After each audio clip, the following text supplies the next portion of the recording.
তারিখ আছে 10 তারিখ যে ক্যাম্প হচ্ছে, এটা সাধারণত যে এসটি কমিউনিটি যারা আছে তাদেরকে নিয়ে ক্যাম্পটা, তারা যে সুযোগ সুবিধা।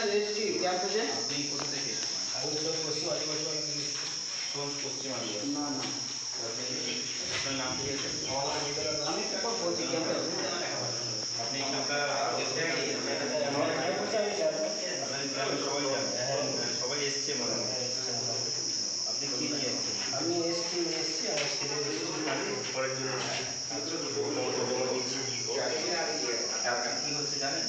এখানে হচ্ছে আমি জব পাইনি জব রিসেপশন হচ্ছে, আর হেলথের চেকআপ করছে। মোটামুটি আপনার ইয়েও যারা হ্যাঁ তাদেরকে জানিয়ে দেবো